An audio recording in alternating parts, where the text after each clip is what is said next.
Good morning. The inquiry is about to resume. Therefore, please can you take your seats and remain silent. Just to run through some housekeeping. There is no planned fire alarm test today. If the alarm sounds, trained fire wardens on this floor will direct you to evacuate. You will be directed through one of the 3 fire exits within the room, which are to be used in case of evacuation. At the end of the session, please remain seated until the chairman, panel member and the witness have left the room. No photographs are allowed to be taken in the hearing room, and your phone should be switched to silent. The toilets, including disabled, are located in the reception area. Please go to reception for any lost property. Counselling services are available both in the hearing room and breakout areas. If you have any questions or require any help, please approach one of the ushers. Also, may we remind you that no eating is allowed in the hearing room. Thank you.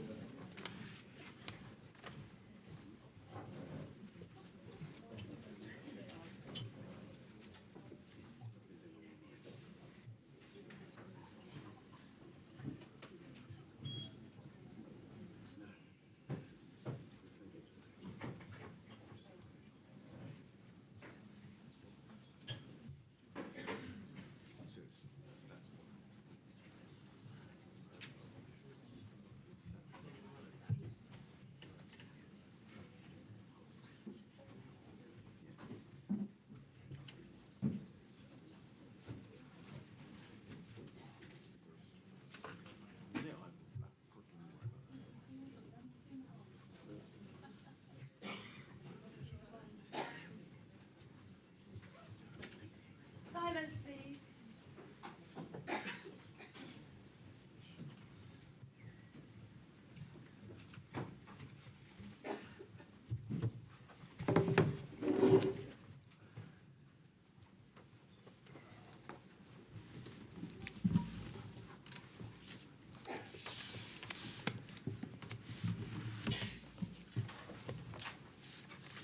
Good morning, everybody. Welcome to today's hearing, at which we're going to hear further opening statements from various core participants.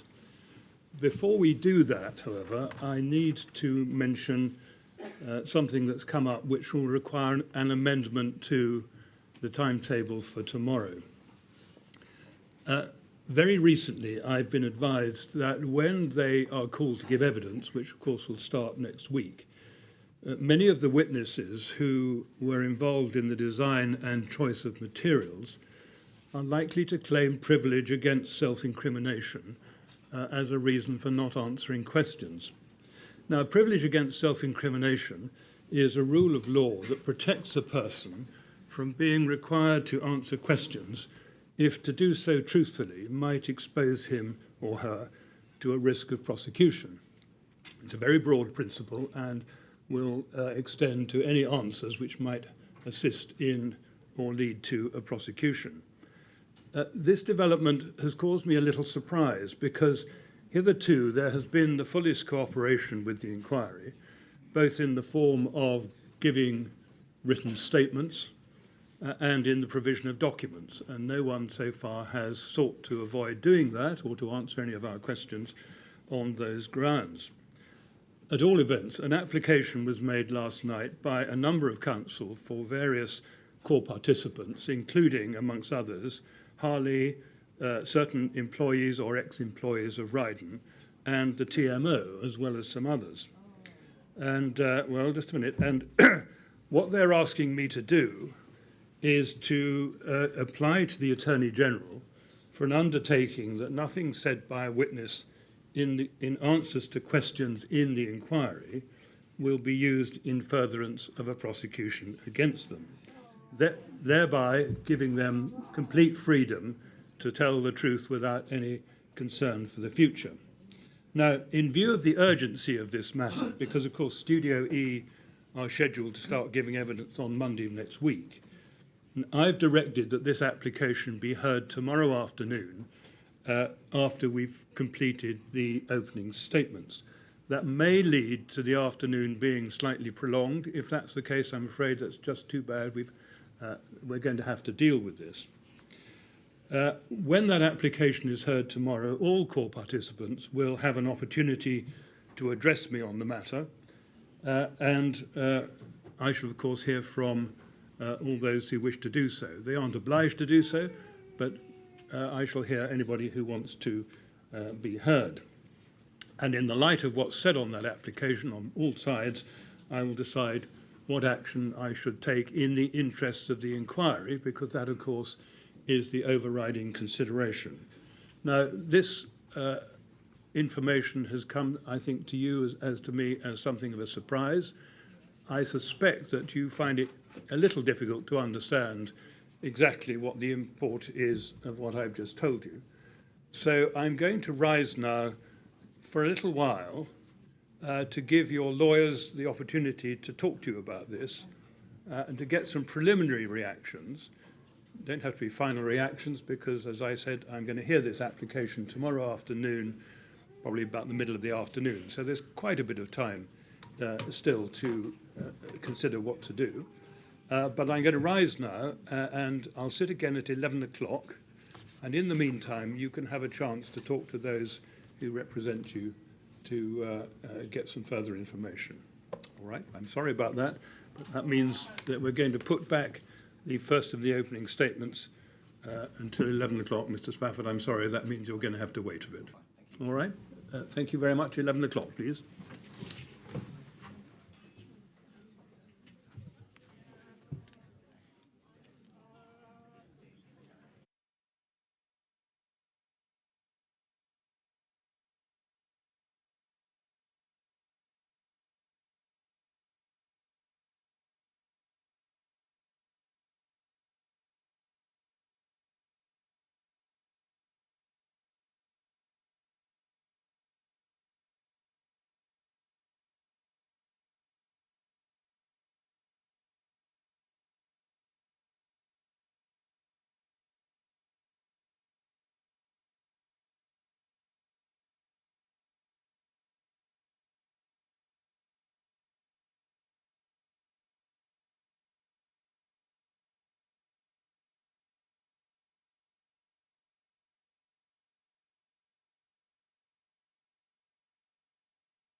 Hello, the inquiry is about to resume.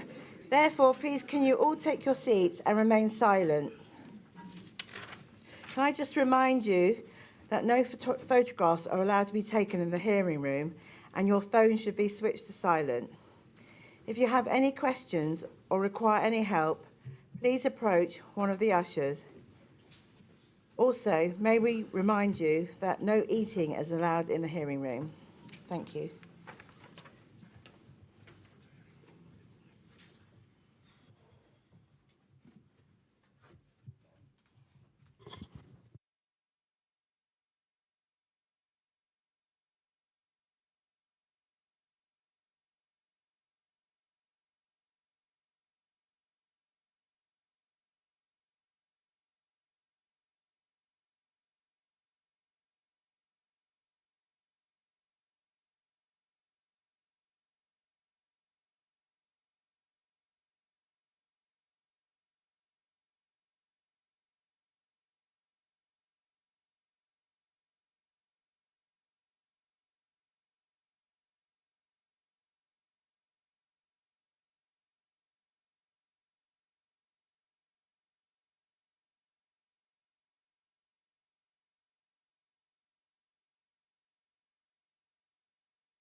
Right, now, Mr. Mansfield, I understand that you would like to address me at some point today on the matter which has been occupying us so far.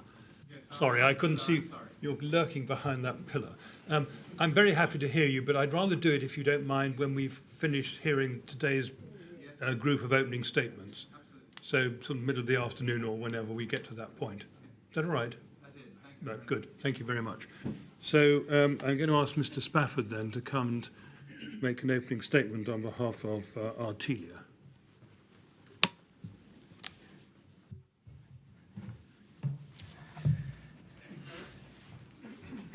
Yes, Mr. Spafford. Thank you, sir. Thank you, madam. My name is Richard Spafford, and I'm a partner in Reed Smith LLP. I appear with Simon Greer, who is counsel in my firm. Reed Smith is instructed by Artelia Projects UK Ltd, which I'll refer to as Artelia. The opening of Phase 2 gives Artelia an opportunity to address the inquiry in detail about its role on the refurbishment of Grenfell Tower between 2012 and 2017. This opportunity is very much welcomed by Artelia, but Artelia also wishes to do all it can to assist the inquiry in understanding why the dreadful events of 14th June 2017 occurred, so that such an appalling tragedy never happens again. We all pay tribute to the extraordinary people who died, and to the dignity of those who survived them, and the community that continues to support all those touched by the Grenfell Tower tragedy. Our oral submissions today and Artelia's written submissions make the extent of Artelia's roles on the refurbishment clear and seek to put the record straight following a number of ill-informed comments about the extent of Artelia's roles in some position statements, some witness statements and submissions, including those recently provided by some core participants. Now, some core participants have said that they want to wait for closing submissions to give full accounts of their roles. Artelia takes a different view. We want the inquiry to be fully aware from the outset of what Artelia's roles were. So my focus now will therefore, to a great degree, be upon those roles, the extent of those roles, and, where applicable, the limits on those roles. In our view, identifying the existence of limits on roles of Artelia is not inconsistent with Mr. Millett's instruction to the corporate core participants in 2018, which he repeated on Monday. Artelia readily acknowledges its significant involvement in the refurbishment from April 2012, shortly after Studio E and the then likely principal contractor Leadbitter became involved, through completion and beyond, to the agreement of the final account with Ryden in 2017. At the same time, Artelia will identify and rely upon some very important limits on its roles, each of which was contractually agreed to and, we say, acted upon by the TMO. Indeed, we say that, even with Mr. Millett's words ringing in all our ears, there should be no valid criticism of an entity which properly and fairly identifies and relies upon any such limits, which can only assist the inquiry in its task of identifying where responsibilities lie. I want to start briefly by looking at Artelia's contract. Artelia had a contract with the TMO. Its work was carried out under that contract. Artelia was not novated to Ryden and had no contracts with any other member of the project team. Artelia, under its contract, had 3 roles on the refurbishment. It was employer's agent, quantity surveyor, and the construction, design and management coordinator, more commonly known as the CDMC. I will consider each of these briefly and in turn. It is not easy to give a general description of the role of an employer's agent, as, at least to some degree, appointments will be project-specific. However, it is not controversial in our view to say that an employer's agent is primarily an administrator. As Keating on Construction states in its 10th edition, an employer's agent will often be a qualified construction professional who carries out, and I quote, certain administrative functions. For example, an employer's agent will frequently, and Artelia did, issue its client's instructions on the project, report to the client about the progress of the project, develop the client's brief, coordinate the preparation of the employer's requirements by the design team, prepare reports, registers and project plans, advise on tenders, administer the building contract, chair and take minutes of meetings, and prepare handover plans and drive completion. For the avoidance of any doubt, we say that the fact that Artelia was appointed by the TMO as an employer's agent and not as a project manager is a relevant consideration for the inquiry. Secondly, Artelia was appointed by the TMO as a quantity surveyor. Again, there are some challenges in providing a general description of a quantity surveyor, as each appointment will be project-specific, but a quantity surveyor has more of an advisory role. At its core, the role of a quantity surveyor is to advise the client on project costs and the costs of design and construction options. A quantity surveyor will, and Artelia did, prepare budgets and cash flow forecasts, prepare cost plans, prepare bills of quantities on tenders, facilitate value engineering exercises, check tender submissions from a cost perspective, recommend interim payments by the client to the contractor, and prepare the final account at the end of the project. In summary, the quantity surveyor role is a cost advisory role. Keating describes the quantity surveyor, and I quote, as employed by the employer to estimate the quantities of the proposed works and set them out in the form of bills of quantities. Now, thirdly, Artelia was CDMC. It had this role until 5th October 2015. This was both a contractual and a statutory role under the 2007 CDM regulations, and was both advisory and administrative in nature. It involved, among other things, providing appropriate formal notifications to the health... Sorry, just a minute. Could we turn it off, please? The CDMC role involved, among other things, providing appropriate formal notifications to the Health and Safety Executive, identifying pre-construction information, liaising with the principal contractor on the construction phase plan to be issued by the principal contractor, advising the client in relation to its duties under the CDM regulations, amassing information for the project's health and safety file, and coordinating the cooperation of duty holders under the CDM regulations, so the client, the designers, and the principal contractor, so there was proper focus on health and safety issues.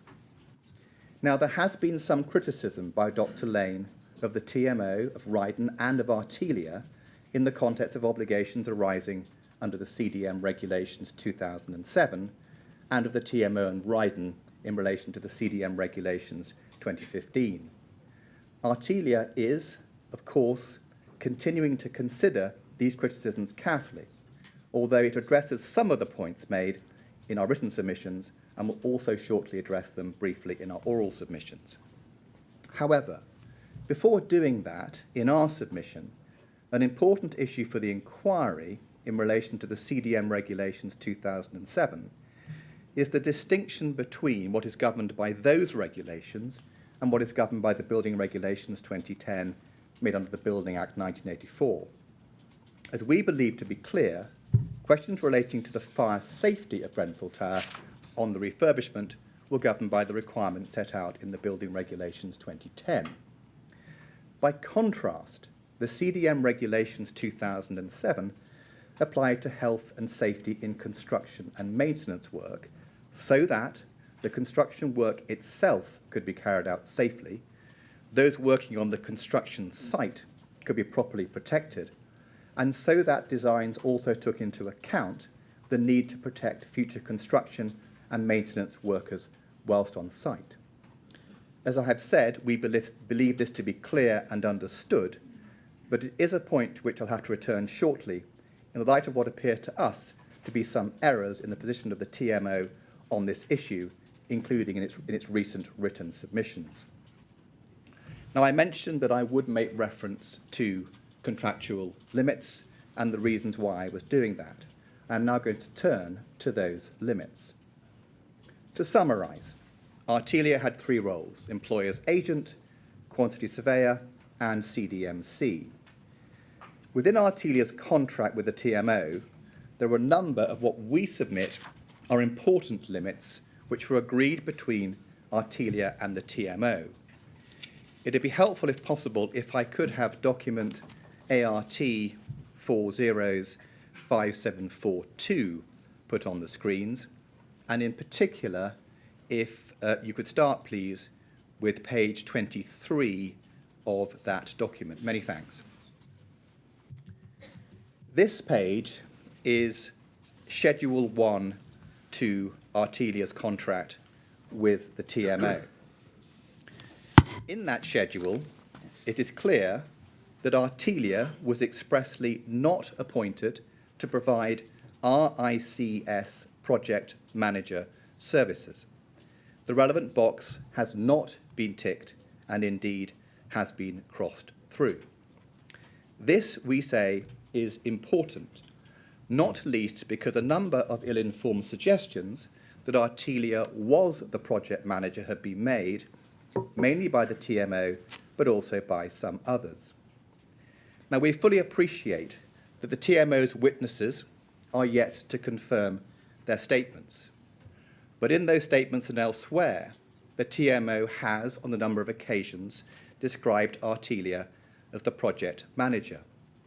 It is important to note that the more recent statement from Mr. Madison and the TMO's written submissions do suggest that there might be some shifting in the TMO's position on this point, and no doubt this will be clarified in due course.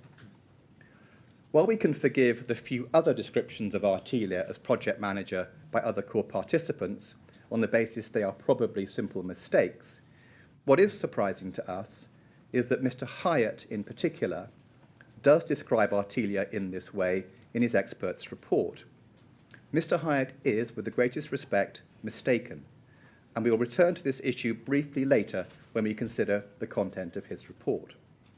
So, to be clear, Artelia was not appointed as project manager.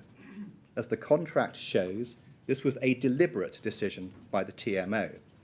the relevant box is not ticked, but others are. This is not an automatic standard form provision. The TMO could, had it wanted to, have appointed a project manager with the greater responsibilities that that role would no doubt have brought. But the TMO chose not to. That the TMO did not appoint a project manager is, of course, no particular surprise. An entity with the experience, resources, expertise and specialisms of the TMO was perfectly capable of project managing the refurbishment itself. The TMO was not a lay client. Even a quick look at what the TMO had to offer makes this abundantly clear. It was a substantial and sophisticated entity. You have Mr. Anderson's and Mr. Duncanton's experience and qualifications, and later those of Mr. Madison, Mr. Gibson and Ms. Williams. You have the structure of the TMO and its areas of operation. Project managing the refurbishment of Grenfell Tower was well within the TMO's purposes and its capabilities. With the same document, may I please have page 34 on the screen? Many thanks. This is the appendix to Artelia's contract with the TMO. The second limit is at point 3.4, 3.5, under which Artelia was expressly not appointed as the lead consultant. The lead consultant identified in this contract was Mr. Soons of Studio E. Studio E appeared to regard this as a controversial point. However, in our submission, it clearly is not. Studio E, at point 6.3 of its written submissions, tries to say that there was a lack of clarity on this issue. Studio E suggests that there was some changing of the minds on this point and some lack of certainty on whether Studio E or Artelia would be lead consultant. Now, Studio E's position on this issue is unlikely to have been assisted by the challenges they refer to in section 4 of their written submissions, which mean they say that their focus has had to be on their own evidence. However, whatever these challenges, Artelia has to make the position clear. First, there can be no doubt but that Studio E was appointed as lead consultant. In this regard, we refer not only to what is clearly set out in Artelia's contract with the TMO, but also to communications between Studio E itself and the TMO, in which it is clearly stated that Studio E's services included its role not only as designer, but also as lead consultant.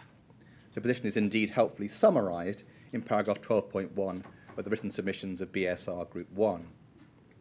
Secondly, Studio E suggests in their written submissions that Artelia confirmed that it would act as lead consultant. Studio E rely upon a draft document prepared in May 2013 by Artelia, in which that possibility is, we accept, clearly mooted. But that document does not support the conclusion that Studio E tries to draw from it. That document was prepared in the context of discussions in 2013 between the TMO and Artelia, which ultimately led to the reprocurement of the project in 2014. In 2013, at the request of the TMO, a draft revised brief was prepared and consideration was certainly given to Artelia taking on a lead consultant role, with Leadbitter taking on the principal contractor role. Sorry, just a minute. But... Sorry, just wait a minute, Mr. Spafford. All right. Yeah, all right. But that's fine. But as Studio E at least knew at the time, the TMO ultimately decided, albeit clearly at the behest of RBKC, not to follow this route, but instead to reprocure. So Artelia did not become lead consultant, and Studio E remained in that role. Indeed, Artelia has provided evidence on these issues contained in Robert Powell's witness statement, which was disclosed by the inquiry on 30th of October 2019. We appreciate that this may not have been considered by Studio E's legal team, but evidence on this issue is nonetheless available.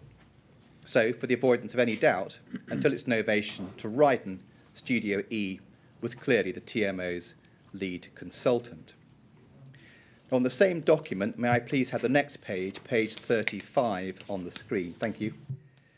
This is the next page in the appendix to Artelia's contract with the TMO. The third limit is the most important.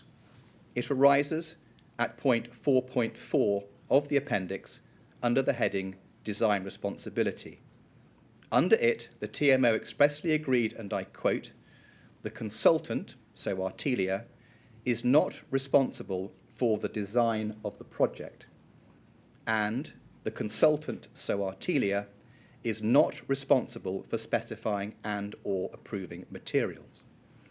It will be easily appreciated how important this is to Artelia's position before this inquiry.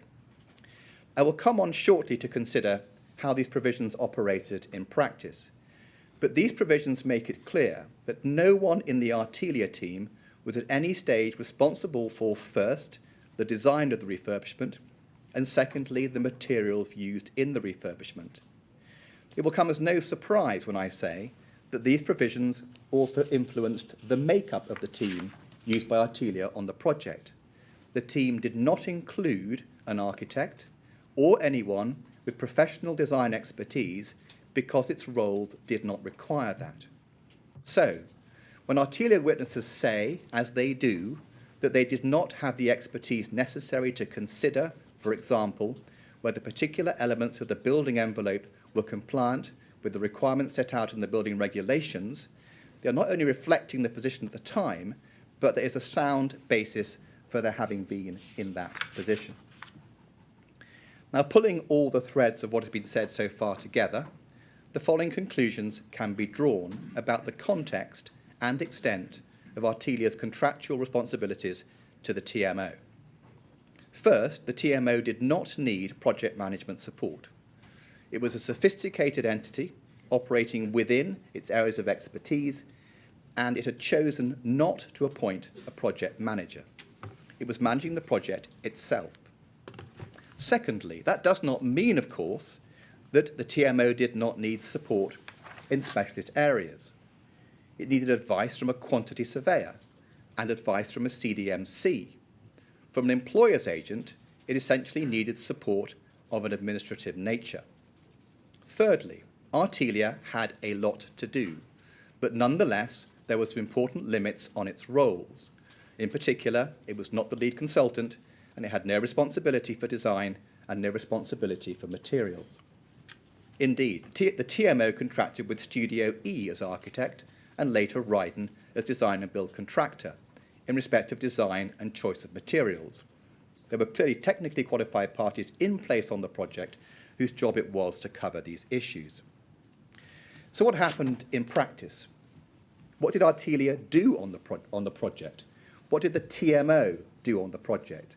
And did what actually happened bear out the points I've made about the extent of Artelia's roles? In our submission, they clearly did.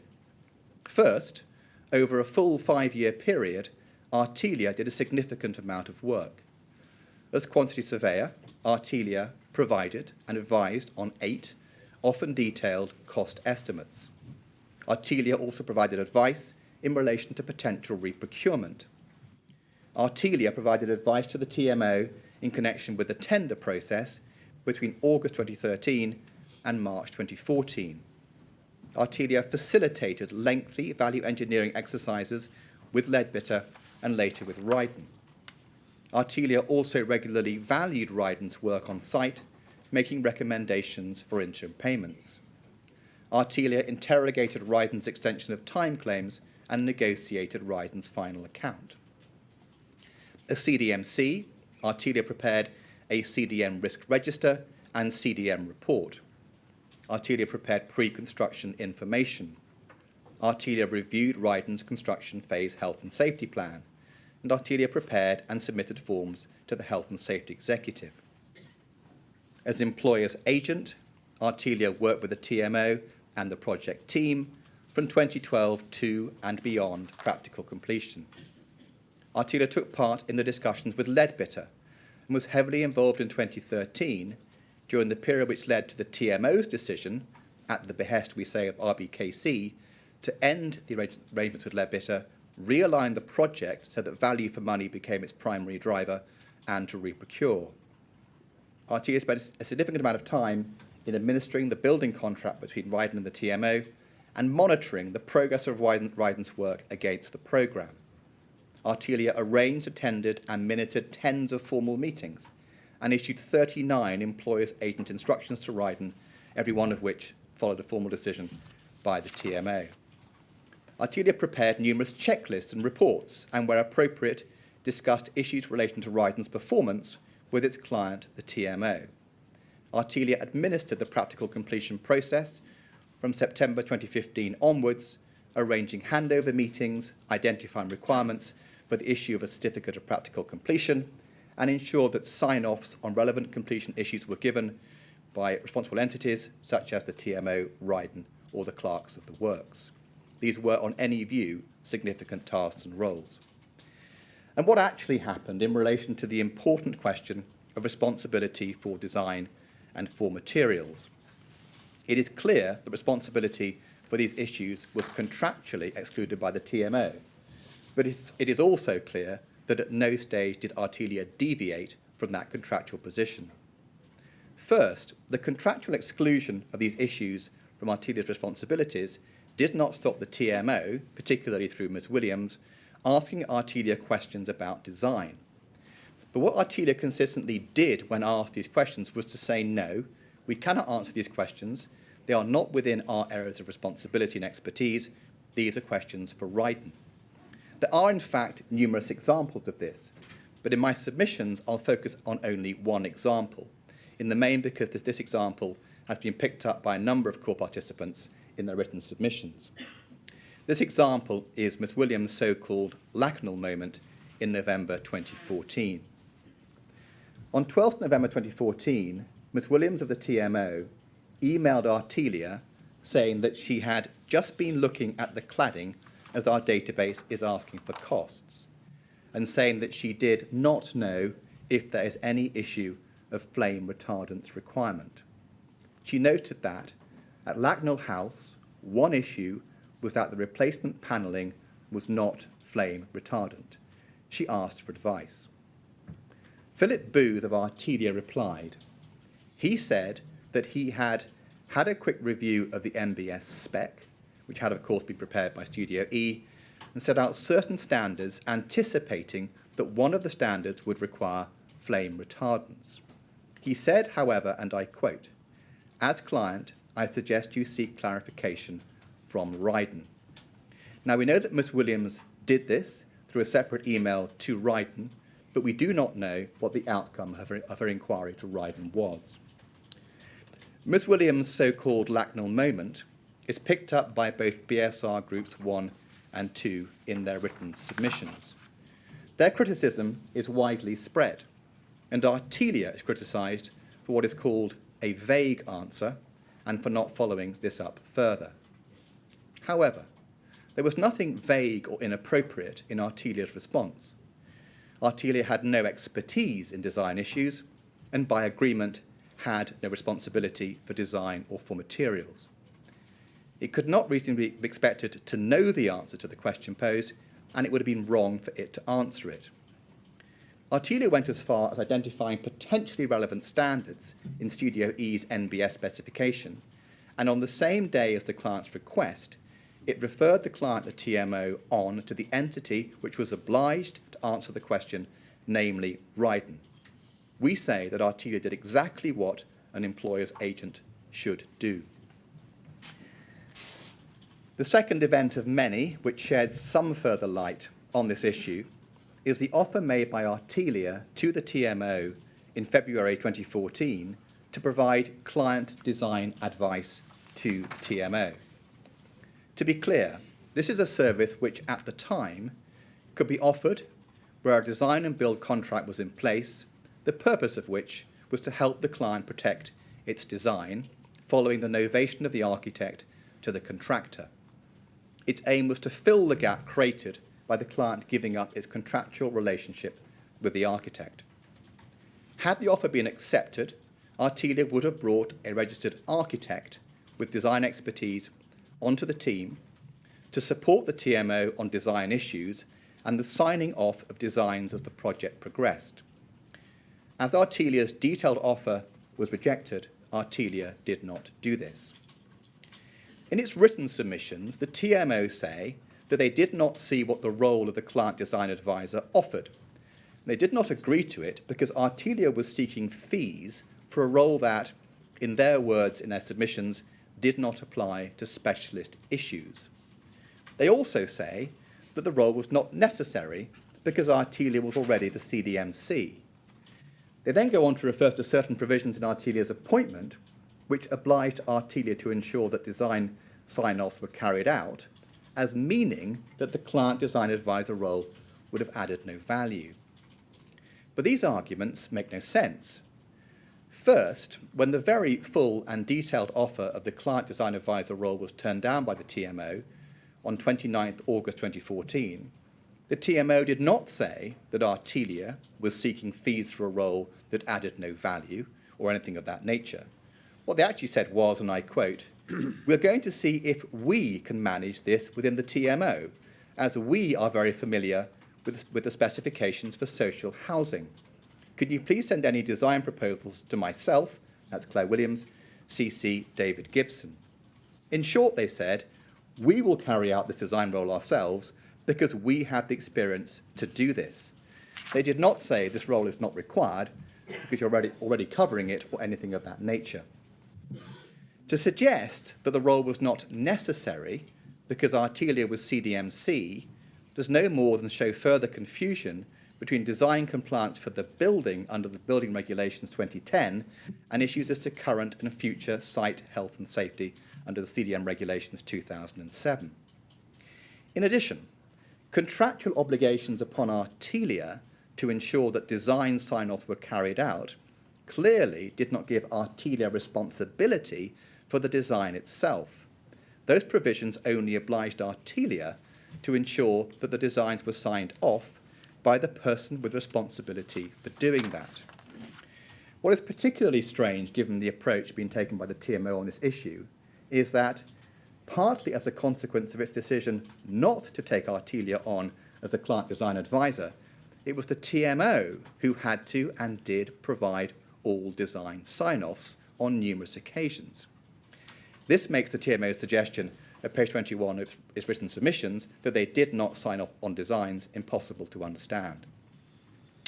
Finally, on the question of responsibility for design and materials, I need to raise what is said by the TMO in its written submissions more generally on compliance issues. It says, and I summarise, that in the period before it contracted with Ryden, responsibility for compliance lay with what it calls the pre-contract professional team. It includes Artelia within that team, and accordingly appears to ascribe some responsibility to Artelia for compliance of the design in that period. We've explained why that cannot be right. The TMO had expressly agreed with Artelia that it should not have responsibility for design or for materials, and there's no basis on which Artelia could be responsible for design compliance as CDMC. As BSR Team 1 explained in their submissions, it is actually clear that responsibility for compliance before the contract between the TMO and Ryden lay with Studio E. My final point about what happened in practice is a general comment about the role of the TMO.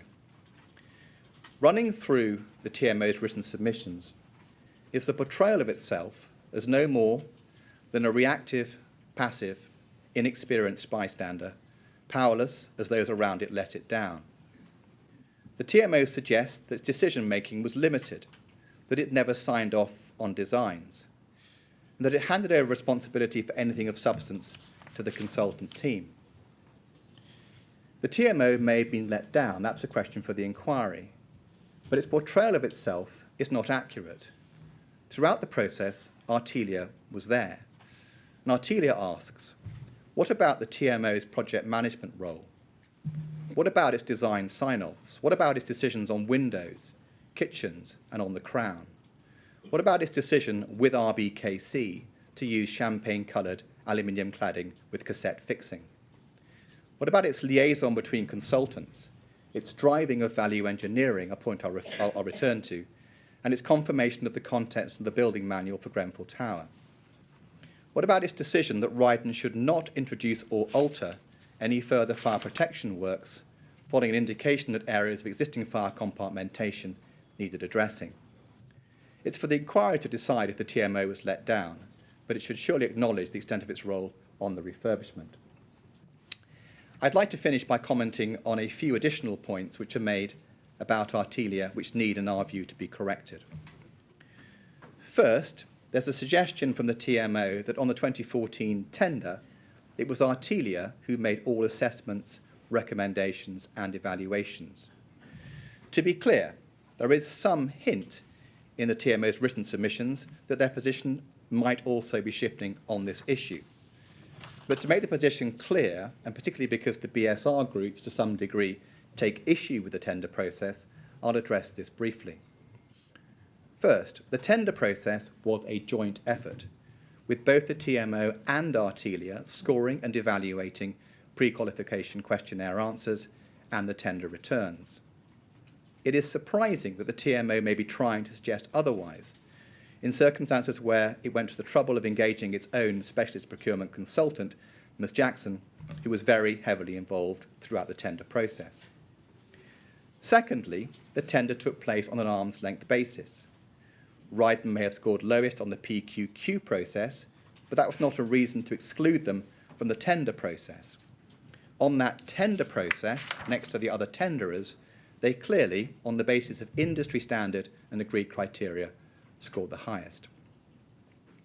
The second issue I'd like to mention is the assertion made by the TMO that costs were not a factor for it on the refurbishment and that it had no substantive involvement in value engineering.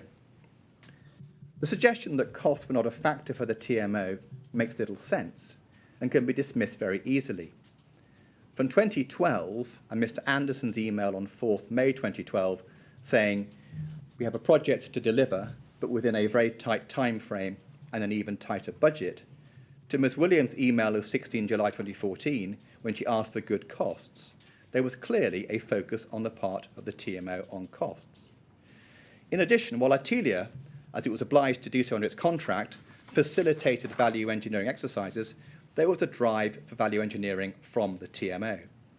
For example, in December 2013, Ms. Williams identified her own, and I quote, VE hit list. Artelia agrees with Mr. Hyatt when he says that value engineering is intrinsic to most UK construction projects. But we say there's no basis for the TMO to seek to distance itself from value engineering and cost issues. Finally, I'd like to pick up briefly on some of the comments made by Dr. Lane and Mr. Hyatt, two of the inquiry's experts, about Artelia. Further comments are contained within our written submissions. Dr. Lane relies upon the health and safety file, a file provided under the CDM regulations 2007 and 2015. She is critical of a number of entities on this issue, including Artelia. Dr. Lane sees the health and safety file as a file that could, in the absence of a fire safety manual, have been provided to the London Fire Brigade. But Artelia's responsibility for the preparation of the health and safety file ended on 5th October 2015, when the TMO took over as principal designer under the CDM regulations 2015. That was 9 months before practical completion and the actual finalisation of the health and safety file by All Group Holdings for Ryden, who in turn were under a contractual obligation to the TMO. In addition, even if Dr. Lane is right in suggesting that, as a practical matter, it might have been possible to provide the health and safety file to the Fire Brigade, bearing in mind that that file was not required to be in a format in which it could be easily obtained and quickly analysed, it would not, in Artelia's submission, be right for any failure by any party in respect of the health and safety file to lead to a finding of responsibility by the inquiry. The health and safety file is prepared for the purpose of future construction work, which is carefully defined and so includes cleaning, maintenance, alterations, refurbishment, and demolition. Its purpose, as indeed Dr. Lane acknowledges in her report, is not to assist the fire service as they carry out their duties. Finally, both Dr. Lane and Mr. Hyatt seek to construe and frame the extent of certain of Artelia's contractual employer's agent obligations. Dr. Lane does this by reference to particular contractual provisions, and Mr. Hyatt's analysis is more general in nature. Mr. Hyatt also frequently misdescribes Artelia as project manager, but as we have explained, Artelia was not appointed as project manager. Both Dr. Lane's and Mr. Hyatt's contractual analysis amount to a position that Artelia had general oversight obligations as employer's agent, such that Artelia was obliged, in effect, to sweep up every problem, to follow and understand in detail the specialist technical design work being carried out by others, and effectively to act as a guarantor of the obligations of those entities. With great respect to the experts, as we explain in our written submissions, that in our view cannot be right. The experts appear to be giving opinions on the legal construction of contractual obligations. The wording of Artelia's contract with the TMO does not suggest any general oversight obligation as employer's agent. Artelia was an administrator, and it can't be reasonable or appropriate to view Artelia as having had some kind of obligation to come to the rescue if there were failings by other consultants with clear responsibility for particular issues. Sir, Madam, thank you. Those are my submissions. Mr. Spafford, thank you very much. Thank you. Now, at this point, we're going to hear from Miss Jarrett, who represents the TMO.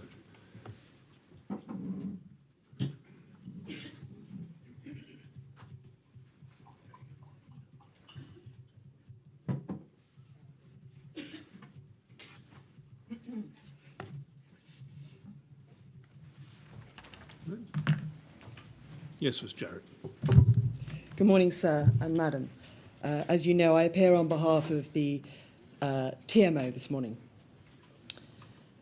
The TMO does wish again to express its immense sympathy and profound sorrow in relation to the horrifying and tragic events that took place at Grenfell Tower, where 72 members of your special community lost their lives and many more lost their loved ones, their friends and their homes. The TMO continues to fully support the efforts of the public inquiry to obtain clear, reliable and truthful evidence to understand what led to this needless tragedy and to demand meaningful change to improve public safety and to ensure that this never happens again. The TMO has provided a substantial body of evidence to the inquiry and responded to requests for witness statements and information relevant to this first module of Phase 2. This morning, the chairman said that it had been brought to his attention that witnesses are likely to claim the privilege against self-incrimination as a reason for not answering questions. However, in respect to the TMO, what was brought to the chairman's attention is that where witnesses may be asked questions that may incriminate them, there is a professional obligation for those witnesses to be warned about this legal privilege. That is, that it is their right not to answer any questions to which it applies. The purpose of an undertaking is to allow witnesses to attend the inquiry and be able to give their best evidence in the inquiry's search for the truth. And Mr. Chairman, of course, it is ultimately a matter for you whether or not to make that application to the Attorney General, having heard submissions in respect of it tomorrow. The TMO was incorporated on the 20th of April in 1995 under the right to manage legislation. This was introduced to give tenants a greater say in managing their community and their own homes.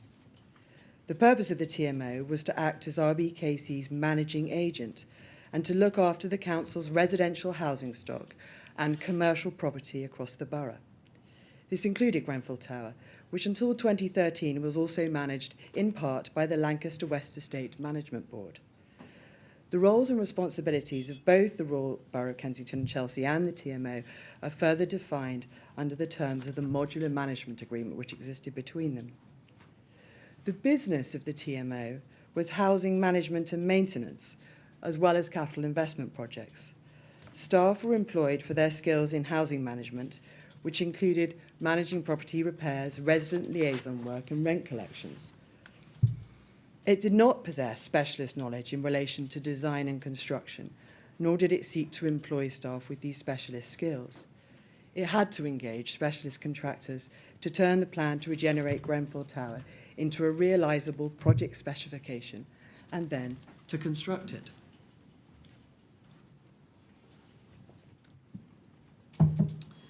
The TMO has now ceased to operate as a managing agent.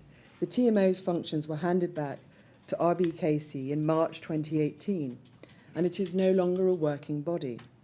However, it will remain in existence until the public inquiry and any other relevant legal proceedings have been completed. The project can be divided into the pre- and post-contract phases, and the TMO's role in the project was different in respect to each phase. In the pre-contract phase, the TMO engaged a professional team which consisted of Studio E and others to design the project brief and to plan and manage the pre-construction phase on its behalf. The post-contract phase commenced in October 2014, when Ryden was appointed as main contractor under the design and build contract.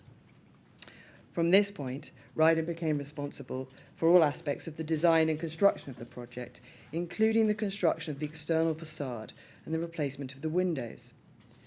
They were also appointed as principal contractor under the Construction Design and Management Regulations, the CDM, and became responsible for planning, managing and monitoring the works during the construction phase, including ensuring that safe methods of construction were used. At this point, Ryden also became the single commercial point of contact for the TMO and for Ryden's own appointed team of professionals. This opening statement will look first at the decision to refurbish Grenfell Tower and then provide an overview of the role that the TMO played in the refurbishment works. We hope, sir, that despite some of Artelia's suggestions, that here will be a fair and accurate summary of at least some of those roles. I will concentrate predominantly on the pre-contract phase and looking at the role of appointees and addressing the matter of cost savings. I will then deal briefly with some discrete aspects of the post-contract responsibilities that TMO had, including in relation to the health and safety file. The decision to refurbish Grenfell Tower. In 2011, the RBKC were embarking on a large project to build a new academy school and leisure centre, referred to as CALC, on the Lancaster West estate at the base of Grenfell Tower. This also included the construction of 30 residential dwellings. TMO was not involved in this project. However, RBKC recognised that the residents of the Lancaster West estate were directly affected by the works on CALC, and simultaneously TMO identified Grenfell Tower as a major investment priority. Subsequently, it was agreed at RBKC's cabinet meeting on May the 2nd that Grenfell Tower be refurbished alongside CALC. The purpose of the project was to improve Grenfell Tower for its residents and the local community by upgrading the communal heating system and improving the external thermal efficiency of the building, as well as refurbishing the nursery and the Dale Boxing Club. In identifying the priorities for the project, the TMO consulted with the residents and community of Grenfell Tower. Discussions suggested that improvements to the heating system, whereby there could be individually controlled systems, would be welcome. And residents suggested a preference for new windows that they could open themselves and clean.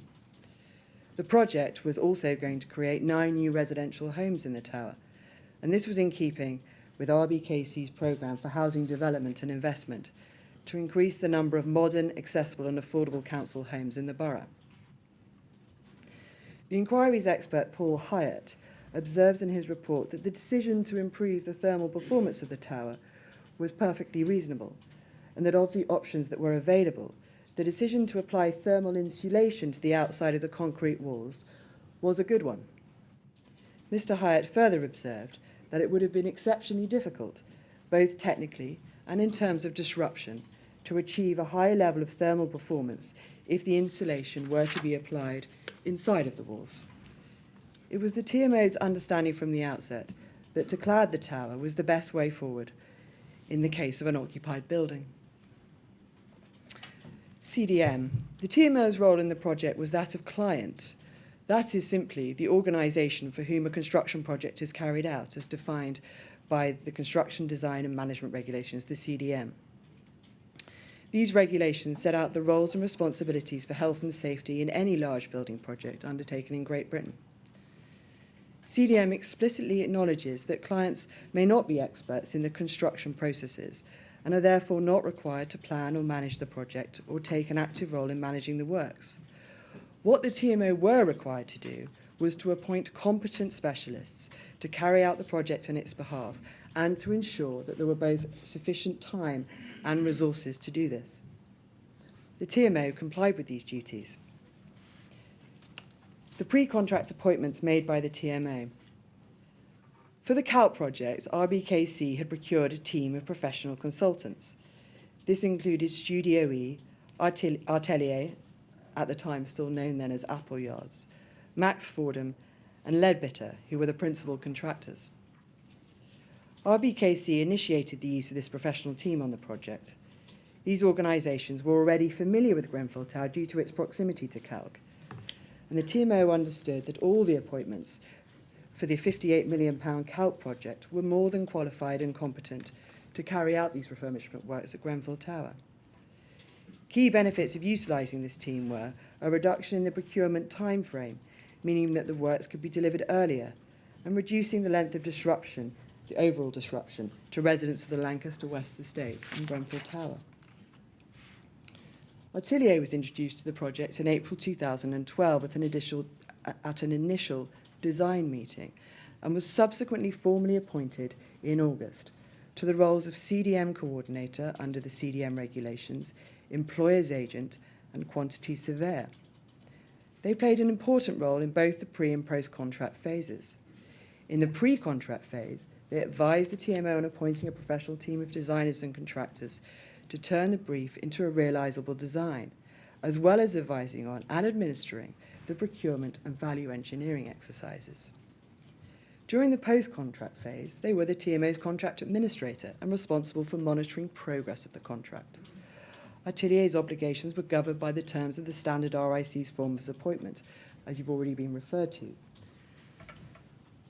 They liaised with the design professionals and advised the TMO on the development of the project brief, as well as advising and managing the procurement processes that the TMO undertook, including the appointment of Ryden. As CDM coordinator, they were a key project advisor to the TMO in respect of the health and safety risk management, and assisted the TMO in ensuring coordination of the design process and preparing the pre-construction information. Their role as quantity surveyor, they provided expertise in estimating construction costs, advised the TMO on ways to keep costs under control as well as enhancing value for money. And they advised on and administered the re-procurement process and assisted in the value engineering exercises. It is not, sir, with respect, reasonable to suggest that because TMO employees may have had past experiences in their working lives in design or construction, that they are to be considered specialists for the purpose of this complex project. Nor is it correct to suggest that this somehow dilutes Artelia's responsibilities under the terms of the various appointments. The TMO does not seek to elevate the role of Artelia beyond those terms that are set out in the appendix and the RIC schedules of the contract between them. The TMO appointed Studio E and a number of other specialist contractors to assist with the design and preparation of the tender documents referred to as the employer's requirements and the national building specification. Studio E were involved in discussions with the TMO about refurbishing Grenfell Tower from February 2012. In their opening submission, Studio E state that the appointment process required greater coordination. We submit this was not the case. Their terms of service were clear. We invite the inquiry to accept the evidence of Mr. Hyatt, who states in respect of Studio E that the range of appointments are clearly established. He states the services that Studio E were contracted to provide, both in terms of scope and standard, were, as would be expected of an architect providing full architectural services, as lead consultant, lead designer, architect as designer, and landscape designer, and this was under the terms of the Standard River Outline Plan of Works. The employer's requirements included a request for pricing for Proteus HR zinc cladding and for two alternative products, Reno Bond rain screen cladding and the Alco Bond rain screen cladding. The TMO understood that the specification was prepared pursuant to the standard terms of the RIBA appointment, and RIBA standards require that only materials which complied with the building regulations were to be specified. The employer's requirements also expressly stated that any issues in relation to design could be rectified by the tendering contractors, and that there was a requirement that expressly stipulated that any materials put forward as an option complied with specified performance standards. The purpose of presenting pricing options for materials was to achieve value for money, and the TMO had a reasonable expectation that all the options set down in the specification would be suitable and compliant options for the external facade. Exova. One of the professional pre-contract team was Exova, who were appointed to provide fire safety engineering services for Studio E to consider in respect of design matters. Studio E introduced Exova to the project, and TMO understood them to be competent fire safety engineers. Barbara Lane refers to Exova's industry reputation as top tier, and she states in her expert report that it would be entirely reasonable for KCTMO and Artelia, indeed any party, to assume that Grenfell Tower Primary Refurbishment Project Team had access to and could rely on highly competent experts for all aspects of fire safety and design.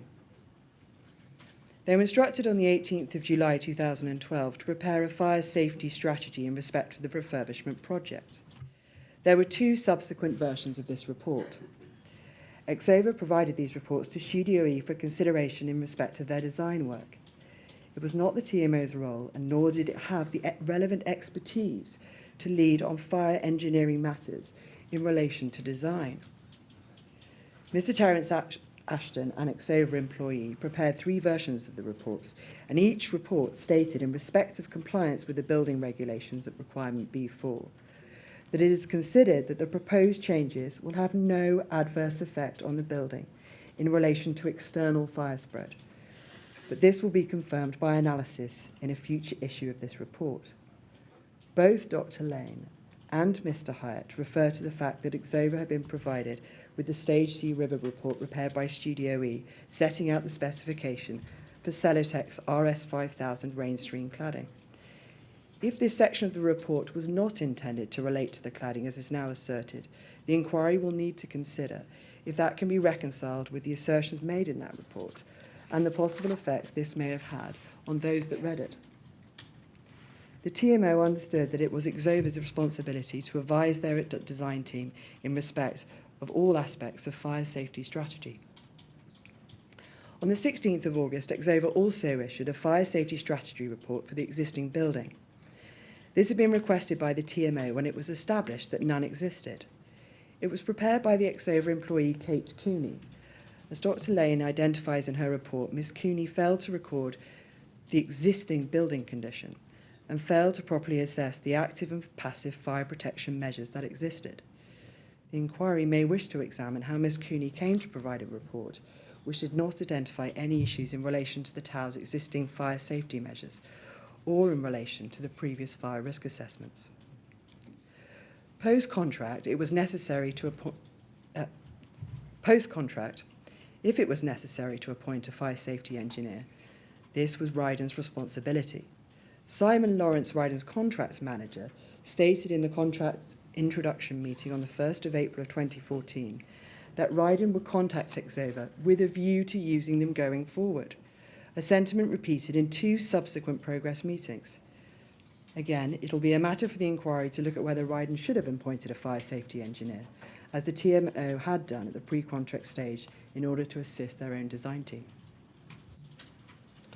The appointment of a main contractor in the tender process. At a TMO board meeting on the 15th of November of 2012, Ledbetter was recommended for appointment as the main contractor to mirror that appointment that they had on the CALT project. However, in early 2013, there were concerns as to whether Ledbetter was the right appointment for the contract. Artelia noted that the scheme costs put forward by Ledbetter were at variance with their own estimates, and there were concerns over Leadbitter's ability to provide value for money. They were slow responding to requests, and the TMO was unsure of their overall commitment. There were also real concerns about their lack of experience of working with residents in situ, which was such a vital logistical aspect of the works at Grenfell Tower. As a result of these concerns, in April of 2013, the TMO and Artelia discussed what would be involved in the appointing of a new main contractor, and this whole process was conducted in an open and transparent manner and observing due process. Philip Booth of Artelia provided a draft revised programme exploring two potential procurement routes: the Office of the Journal of the European Union, referred to as OJEU, and the London Housing Consortium Framework. OJEU is the publication through which public sector tenders valued above a certain financial threshold are published. This ensures that the scoring process is open and transparent. The purpose of OJEU is to secure best value in the use of public funds. Mr. Booth explained that OJEU would take a month longer, but that it would be a more open procurement option. It required a pre-qualification questionnaire, a PQQ, and he explained that through OJEU it would also be open to Leadbitter to apply. In July 2013, the board agreed to re-tender through an OJEU procurement process, and Artelia managed the exercise together with Jenny Jackson, an external procurement consultant who was engaged by TMO. In August 2013, the OJEU notice for the project was published. As a result of a PQQ process being completed, Artelia identified 5 contractors who were invited to tender. The invitation to tender, or ITT, was put together by Artelia. This included the employer's requirements prepared by Studio E. Bidders were also invited to a conference in December 2012 at TMO offices, which included a site visit, so that they would have the opportunity to view Grenfell Tower and the surrounding location. Representatives from Studio E and Max Fordham were in attendance to answer any questions in relation to design specification. 3 contractors, including Ryden, submitted bids in February 2013. The evaluation panel for marking the tenders comprised not only TMO employees, but also a member of the TMO board, as well as a ward councillor, along with a representative from Artelia. The scoring matrix for the process shows that the tender priorities quality over price. 55% of the overall score was for quality, as opposed to 34% for cost, with the remaining balance as 5% for performance in interview and 6% for the cost for alternative works. Ryden scored the highest in every category. In respect of the assessment of quality, it scored 5 points, or 60% higher than Durkan Limited, and 7 points, so nearly 25% higher than Mullally. Ryden submitted the most competitively priced tender at 9.2 million, tender priced at 9.2 million compared to 9.9 million, 10.4 million respectively. Artelia observed in their final tender report that Ryden had the overall highest score. They recorded that a comparison between bidders of the pricing for various elements of the work demonstrated broadly consistent pricing at a sustainable level, and no particular anomalies were noted in regard to the overall bids. The decision to appoint Ryden was solely based on the fact that their score was the highest in this rigorous and transparent process. Value engineering and cost savings. It has been suggested in some of the written opening submissions that the only consideration for the project was minimising costs. This was not the case. Looking for where reasonable costs can be reduced on a large public sector project is normal practice. RBKC financed the works. As early as the 18th of July of 2013, the RBKC Director of Housing, Laura Johnson, submitted a report to the Cabinet recommending an increase in budget to 9.7 million. Again, in June 2014, a further report was submitted to the RBKC Cabinet recommending a further budget increase to 10.3 million. This was the second and final budget increase that was asked for and both granted for the project. TMO provided RBKC with regular updates as to costs, and it was one of the TMO's main functions to manage the budget. It is unsurprising that a large proportion of TMO's correspondence with interested parties is concerned with issues of costs. Seeking out value for money in publicly funded projects is standard practice. The RIBA Stage Guide of 2015 gives a useful summary of value engineering exercises and describes them as this: a systematic and organised approach to provide the necessary functions in a project at the lowest cost. Value engineering promotes the substitution of materials and methods with less expensive alternatives without sacrificing functionality. Mr. Hyatt states in his expert report that competitive tendering and ongoing value engineering are themselves intrinsic parts of most UK construction projects. Indeed, they lie at the heart of virtually all manufacturing and service supply processes within and outside the construction industry. In section 2 of his report, Mr. Hyatt forms an opinion that neither the competitive tendering nor value engineering processes as carried out both pre and post tender should be considered as any form of excuse for the fact that the overcladding arrangements were unsafe, and that any requests made by the employer, KCTMO, or any pressure that they might have otherwise existed on Studio E or other members of the design team, Ryden or Harley, either individually or collectively, cannot in any way be accepted as an explanation or excuse for the circumstances that allowed the fire to spread so far and so fast and ultimately escalate out of control with such devastating effect. Whilst it is a matter for the inquiry, the TMO notes that Mr. Hyatt recognises that value engineering and competitive tendering processes are not incompatible with maintaining the highest levels of safety, and that the value engineering exercises undertaken for the project cannot be used to explain why the materials came to be applied to the external facade. The TMO would never have accepted a value engineering option that it was aware was either not suitable, non-compliant, or unsafe. It is also important to note that the TMO was a not-for-profit organisation. Therefore, it had no commercial incentive to drive down costs to maximise profit for its shareholders. Ultimately, any surplus funds would be put back into the TMO to try and improve services. The TMO was invested in the long-term success of the refurbishment project. Whilst the various appointed contractors were going to move on at the end of the project, the TMO's role was to continue to maintain and manage the tower on behalf of its residents. It was in the TMO's interest that refurbishment work should be completed successfully and that they should be of good quality. The post-contract phase.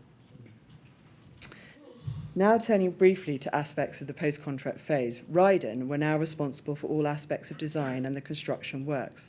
Artelia remained under the same terms of appointment and continued to advise TMO on a regular basis in respect of how the project was progressing and in respect of their duties under CDM, as well as liaising with Ryden on TMO's behalf. As Ryden has set out in its company statement, it is a very experienced contractor. Their role in refurbishment projects is that of main contractor, and that typically they are also appointed as principal contractor under CDM. It goes on to state that it had significant experience of discharging these duties in respect of planning, managing and monitoring construction phases. Ryden also has an accredited project management system. It was Ryden's responsibility to monitor the works, and there was no obligation on the TMO to make any separate monitoring appointments. However, in order to provide the TMO with further assurances that the project was being properly carried out, the TMO appointed 2 clerks of works. They were appointed to carry out regular site inspections of the construction works and of the mechanical and electrical engineering installations, and to report back to the TMO on workmanship, quality, progress, and site health and safety. Jonathan White, who inspected the construction work, states he carried out a total of 35 inspection reports, and at no point were any concerns in relation to the application of the cladding or any serious concerns in relation to health and safety raised with the TMO. In accordance with its role as employer's agent, Artelia monitored the progress of Ryden's work against the programme of works on the TMO's behalf, liaising with Ryden and other contractors on site where necessary. Every month from July 2014 Artelia chaired progress meetings, which were attended by senior representatives on the project, including TMO, in order for Ryden to update them on the progress of the works. The health and safety file. Pursuant to CDM, a health and safety file must be prepared and handed to the client at the end of a project. The purpose of the health and safety file is to ensure that anyone carrying out subsequent construction work on the building has information to be able to plan and carry out that work safely. It is clear that the health and safety file is prepared solely for the purposes of future construction work and maintenance. The health and safety file is not required to follow a set format and may be combined with a building log regulations book or a maintenance manual. The regulations do not envisage that it would be available in the purposes of any emergency. In 2015, a new set of CDM regulations came into force, abolishing the role of the CDM coordinator and creating a new role of principal designer. This role took on many of the functions of the CDM coordinator. However, and inexplicably, none of the contracting parties were willing to adopt this position. The TMO therefore felt it had no option but to assume the role. At a progress meeting number 17, on the 17th of November of 2015, Ryden agreed to be responsible for the preparation of the health and safety file, and Ryden subsequently subcontracted this works to All Group Holdings Limited. In her report, Dr. Lane is critical of documentation that she attributes as having been prepared by All Group Holdings Limited and as amounting to the health and safety file. To date, no witness statements have been provided from this organisation, but we understand that the inquiry is now taking steps to seek witness statements from All Groups Holdings Limited, and we are grateful for this indication. What documentation was prepared by All Groups Holdings for the health and safety file, and to whom that documentation was provided, are matters that the inquiry may wish to consider in relation to the compliance of that health and safety file. The TMO and its former employees continue to be committed to the inquiry's investigation into the events that led to such an unimaginable loss of lives. There can be no denying that both the design and construction of the refurbishment works that took place between 2012 and 2016 compromised the safety of the building and led to these losses. At all times, the TMO understood that applying cladding to the exterior of the building was a well-recognised method for improving the thermal efficiency and, for some, the appearance of a high-rise building. TMO believes it took reasonable steps to appoint competent specialists to achieve its aim of upgrading Grenfell Tower and bringing the building into line with modern standards. The professionals appointed had the experience and technical expertise to plan, design and build the refurbishment works for Grenfell Tower, as well as to advise the TMO on matters of compliance with industry standards, legislation and safety. Like so many others, we wish now to understand how, with this infrastructure in place, there were such terrible failings in both the design and construction of the works. The TMO will continue to work closely with the inquiry to assist them in their detailed review of the issues in Module 1, including a thorough analysis of the TMO's own role, its own duties under the CDM regulations, and of course with all their ongoing investigations. This is with a genuine hope that the bereaved survivors and residents who are at the heart of this inquiry get the answers that they deserve, and as you, sir and madam, can make findings to ensure that people are safe and can feel safe in their own homes. Thank you very much.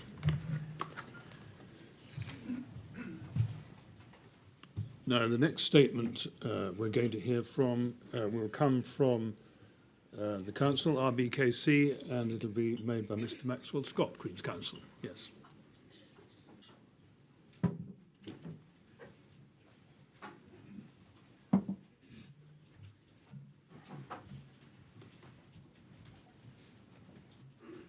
Yes, Mr. Maxwell Scott. Mr. Chairman, Madam, I, together with Katie Sage and Bethany Condron, represent the Royal Borough of Kensington and Chelsea, instructed by DWF solicitors. Although the inquiry did not hold any hearings in 2019, it nevertheless made great strides in its ongoing investigation. The Phase 1 report was impressive in its thoroughness and clearly the product of a great deal of hard work and considered thought. Last year also saw the disclosure of a number of detailed expert reports and tens of thousands of documents which your team had obtained from a multitude of different organisations. The Council is very grateful to you and your team for all the work done on the Phase 1 report and the preparations for Phase 2. The Council has also been busy over the last year, busy improving the services which it provides, busy preparing for Phase 2, and busy reflecting on the issues that will be considered in it. In reflecting on those issues, it has sought to stay faithful to 3 guiding principles. Guiding principle number 1, the Charter for Families Bereaved through Public Tragedy, which the Council has adopted. Guiding principle number 2, the commitment to candour, which the Council has made. And guiding principle number 3, the desire to ensure that the people who lost their lives will never be forgotten.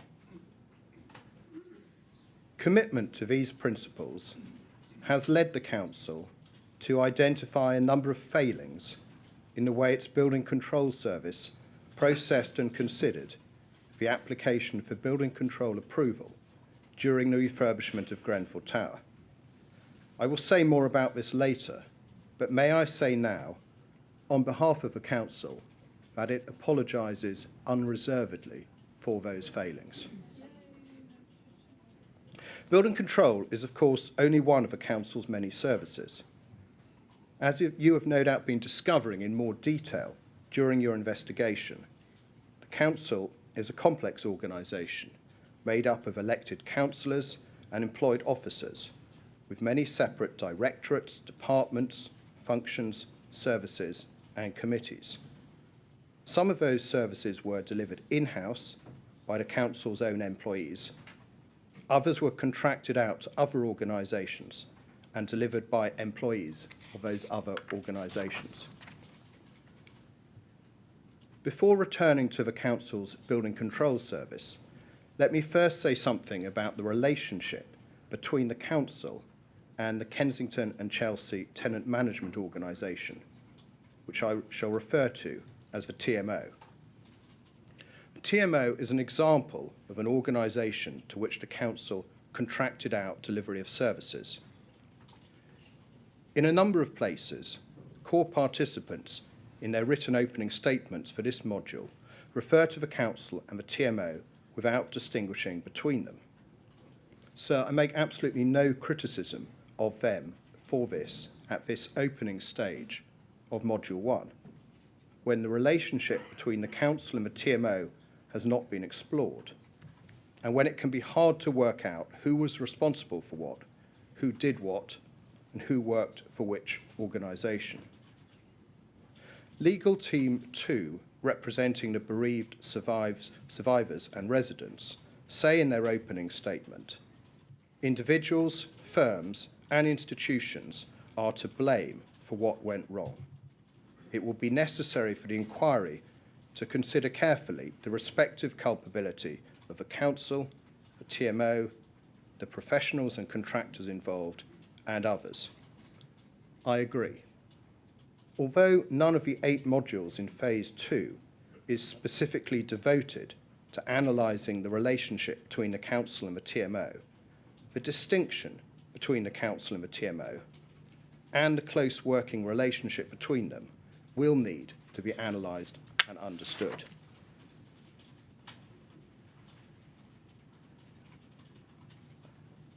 The relationship was governed by a modular management agreement based on a template for such agreements approved by central government.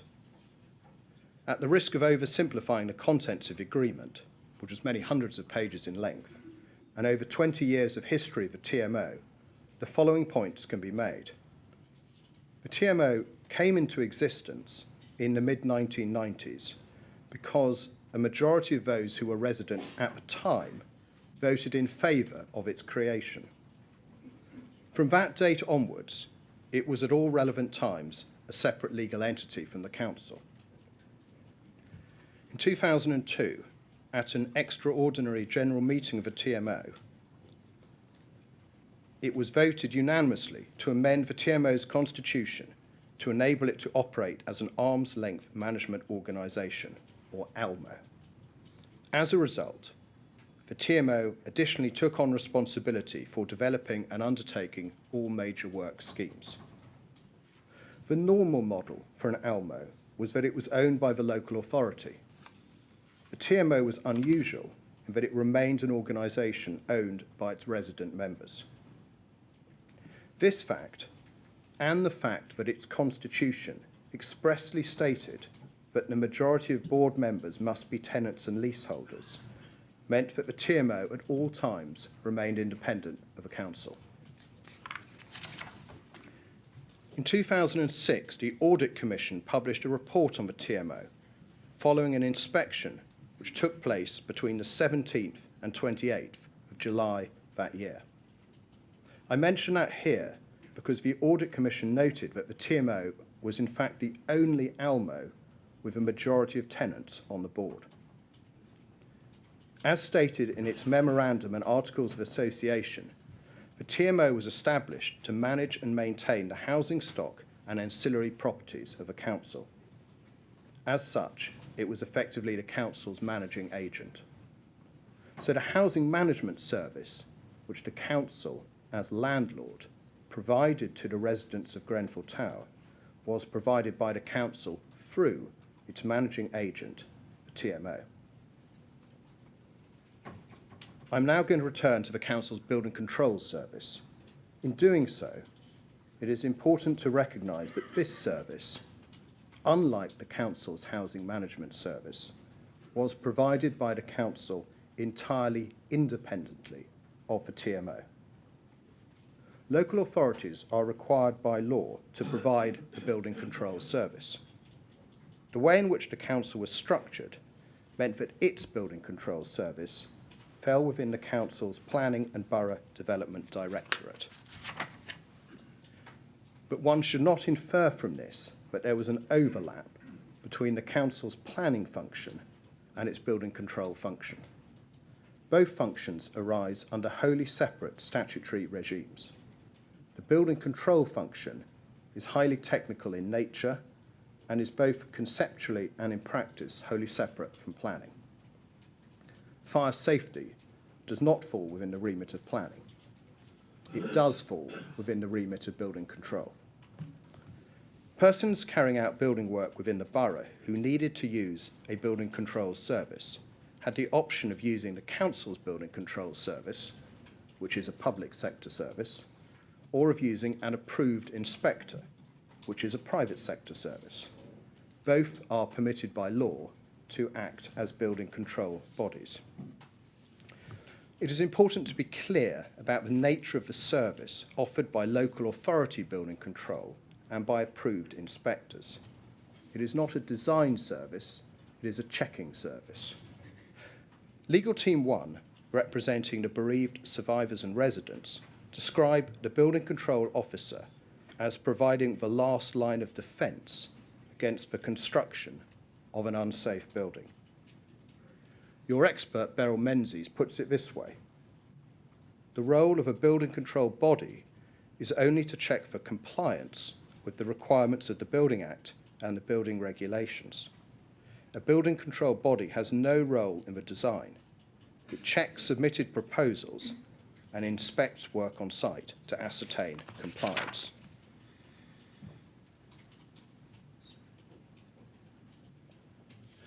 What that means in practice is this: if the professional design team engaged to create the design have created an unsafe design, and if the unsafe features of that design have not been detected during the design team's internal checking processes, then the external checking service provided by building control represents the last opportunity to spot the errors of the design team and stop the unsafe design being built.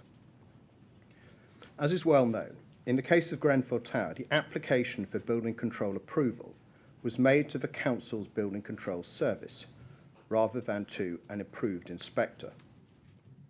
Mr. Chairman, I mentioned earlier that the council had engaged in a process of reflection which had led it to identify a number of failings in the way its building control service processed and considered the application for building control approval during the refurbishment of Grenfell Tower. The council would have wished to have reached this stage sooner than it did, but through its own fault, it was unable to do so. This is because its building control service failed to retain sufficient records for the Grenfell Tower refurbishment project. What has changed within the last few months is that the inquiry's experts have succeeded in partially reconstructing the documentary record from the limited records building control had and the documents disclosed by a number of core participants, including Studio E, Ryden, Harley and Exeter. This has enabled the council to identify a number of failings on the part of its building control service. I have set them out in paragraphs 97 to 105 of my written opening, but will repeat some of them now. Building control did not have a formal procedure for tracking the progress of applications for building control approval. There was no requirement for it to have such a procedure, but the council accepts that building control should have had one, and that, had one been in place, it would have reduced the likelihood of aspects of the application or the building control approval process being overlooked. Building control failed to issue a decision notice following receipt of the full plans application.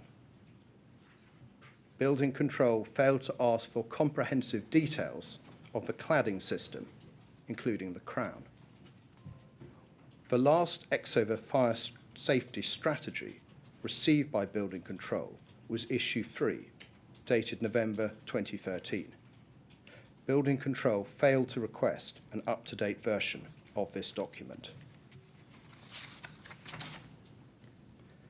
Building Control failed to identify that the insulation materials used in the cladding system were not of limited combustibility and therefore did not satisfy the requirements of paragraph 12.7 of approved document B. Building Control failed to recognise that insufficient or no cavity barriers to seal the cavities at openings within the walls, including around the windows, had been indicated on the plans submitted to it. Building Control issued a completion certificate on the 7th of July 2016. It should not have done so.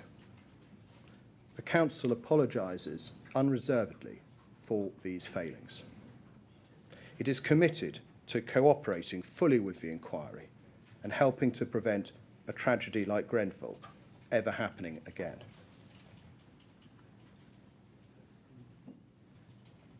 The inquiry has an important role to play here because we know that up and down the country, in the private sector and the public sector, hundreds of buildings have been found with cladding on them which does not comply with the building regulations. This means that in the case of each such building, a professional design team has created an unsafe design. And the unsafe features of that design have not been detected during the design team's internal checking processes. And the external checking service has failed to spot the errors of a design team and stop the unsafe design being built. So, in hundreds of cases, the last line of defence, together with all previous lines of defence, has failed. Sometimes that last line of defence will have been a local authority building control service. Sometimes that last line of defence will have been an approved inspector. Sometimes it will have failed in similar ways to the ways it failed at Grenfell. Sometimes it will have failed in different ways. But the bottom line is that in hundreds of cases it will have failed. This is not just a local problem. This is a national problem, and it will require national solutions. Returning to the Council, there have been changes in its building control service since the fire. In my written opening statement, I stated that the Council intended to provide the inquiry with a written update on key changes made within its building control service before the start of Module 1. That document was provided to your team last week. Summarising it in a sentence, many changes have been made, but a number of opportunities for further improvement have been identified. Mr. Chairman, as you are aware from having read my written opening, the Council has made observations in it on a number of issues which I have not addressed you on this afternoon. These include the decision to refurbish the tower, the budget for the refurbishment project, and the choice of cladding material, to name just a few. I do not propose today to lengthen this opening statement by repeating what I have said in writing or by adding to it. This is the beginning of Module 1, not the end, and there is a great deal of important evidence to be heard on many issues. In our closing submissions for Modules 1, 2 and 3, we will set out in detail and with candour the Council's position on all issues relevant to it that have arisen in those modules. May I finish by quoting from what the leader of the Council said in her speech to full Council on the 22nd of January this year. There is a stark reality we face. 72 people died, and this Council could have and should have done more to stop it happening. Grenfell is a tragedy which should not have happened. It is a tragedy that can never happen again. Thank you. Thank you very much. Now, the next statement is to be made by the Mayor of London, Miss Studd. I'm sure you're here somewhere. Ah, right. Would it be convenient for you to make your opening statement now, or are you going to require more than, say, 15 minutes? Well, then perhaps if you'd like to come up to the front, you could do it now.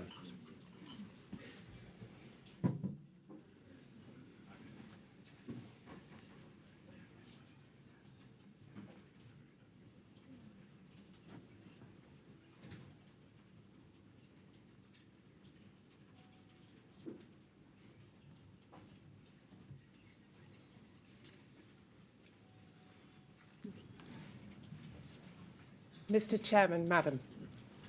The report of Phase 1 of the inquiry, delivered on the 30th of October 2019, focused on the immediate and terrible events of the night of the 14th of June 2017, which resulted, as we all know, in the deaths of 72 individuals. It focused on the causes of the fire, the emergency response, and the experience of those who survived, as well as commemorating those who died. It was an important first step in justice for the Grenfell community.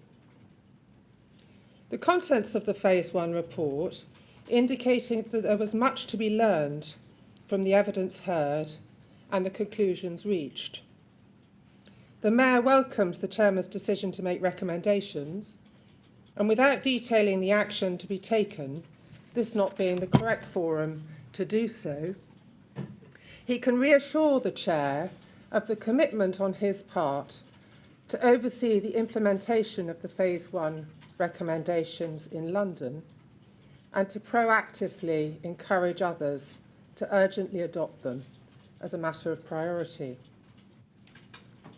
As the inquiry looks forward to Phase 2, the Mayor welcomes the consideration that the inquiry has given to the venue and the need for it to be more easily accessible to those who were and remain most affected. The new location here in West London is a welcome step, as is the intention to appoint 2 panel members to assist the Chairman with the decision-making in this important phase of the inquiry. We support the bereaved survivors and residents' desire to have the second panel member in place as soon as possible. It is, of course, a matter of regret that this has not been satisfactorily resolved, and we would invite the Chairman to take whatever steps he feels able to take to ensure that this uncertain position is remedied as soon as possible.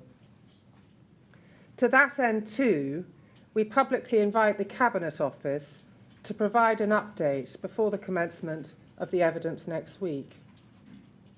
The Mayor is planning to write to the Prime Minister again, asking him to resolve this issue as a matter of priority. We have seen the timetable for the work of Phase 2 and the division of the work into modules. There is, obviously, a great deal to consider. In the course of the hearings, there are likely to be issues raised which will undoubtedly give rise to consequential concerns about public safety. Given the modular structure for Phase 2, the Mayor would support and encourage consideration of interim recommendations at the conclusion of each module, if it is thought necessary for immediate action to be taken to preserve life. It is clear from the evidence heard and the conclusions reached by the inquiry in Phase 1 that the failure of a common domestic appliance in the kitchen of flat 16 at Grenfell Tower should never have resulted in the tragic loss of life that occurred on that night. Without revisiting the extensive evidence that was heard as part of the Phase 1 hearings, the expert evidence disclosed very significant defects, resulting in the conclusion that the building envelope, and I quote, created an intolerable risk to safety, resulting in extreme harm. It also highlighted an absence of proper maintenance of active and passive fire measures.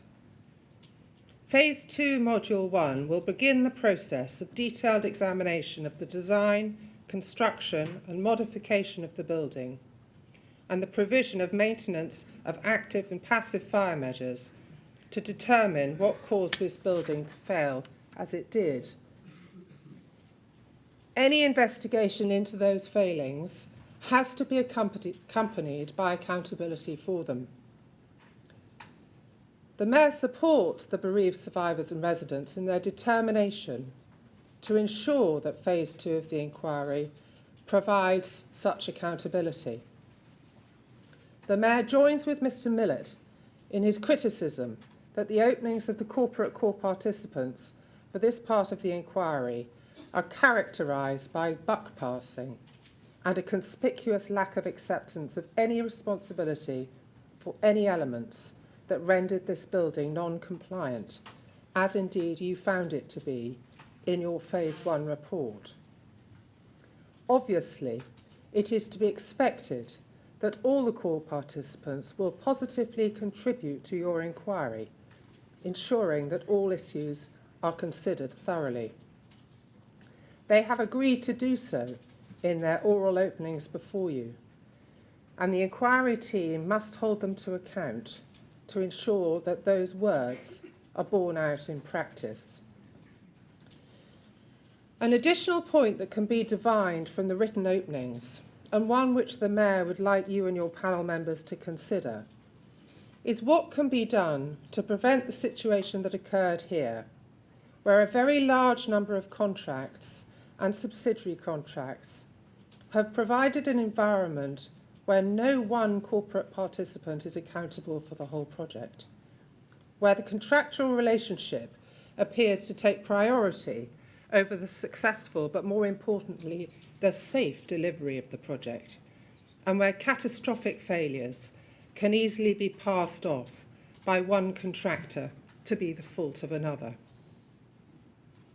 While this phase of the inquiry will inevitably be focused in large part on the decision-making in relation to the fatally flawed refurbishment and design of Grenfell Tower, the Mayor would emphasise that the bereaved survivors and residents must remain central to this inquiry and its work. Thank you. Thank you very much.